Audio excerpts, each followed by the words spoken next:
the rest of the story. Little Alfonso d'Abruzzo was 7 years young. He was at the movies with his parents. In the middle of the picture, Alfonso suddenly began coughing, sneezing, and wheezing. His parents took him home and tucked him into bed. It is 3 a.m.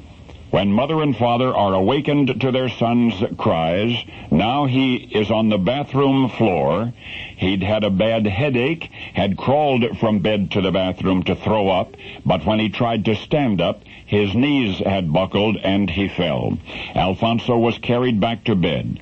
Mother brought some orange juice. The boy tried to drink it, but discovered that he could not bend his neck forward enough to bring his lips to the glass. Dad tried to find a doctor and could not. It was probably only a cold anyway, he said, but Mother was not so sure. And when the sun came up, Alfonso was no better. In fact, by now he was beginning to feel stiff and numb all over. And Mother anxiously confided, "It has to be polio." Well, surely not, the father answered. It was just a cold. It would go away in time. But Mother was adamant. "No, let's not wait," she insisted. "Let's call the doctor and get him here right away." And the doctor came, and he examined little Alfonso, and minutes later the boy was taken to the hospital. And in a short while, Mother's fear was confirmed. Her son had polio. Now, in those days, polio usually meant a life sentence to a wheelchair. But Mother would simply not accept that verdict for her child. She had heard that in Australia there was a nurse, Sister Elizabeth Kenny, who had invented a treatment for polio victims, a therapeutic procedure credited with remarkable success in many cases. It involved retraining the brain to work with the muscles, and it included scalding hot packs to reduce muscular stiffness. Mother learned to administer Sister Kenny's treatment. Every hour she patiently applied the hot packs to the arms and the legs of her paralyzed son.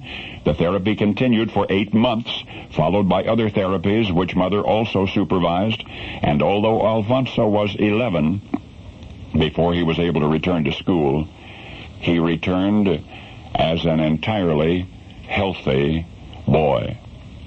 It was obvious from the start, and yet it was only much later in his life, that Alfonso fully realized that he owed his life to 2 women.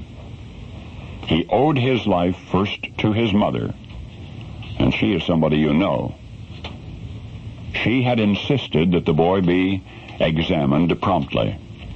And the second woman in his life was Sister Kenny, who had invented the procedure that made it possible for Mother to make him well.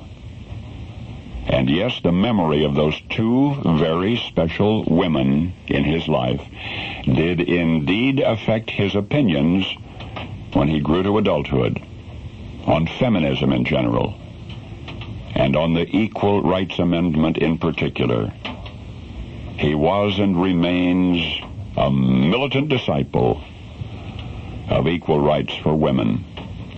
You may never have known that Alfonso d'Abruzzo was the birth certificate name of an actor famous for many roles, especially as Hawkeye Pierce in the long-run TV series MASH.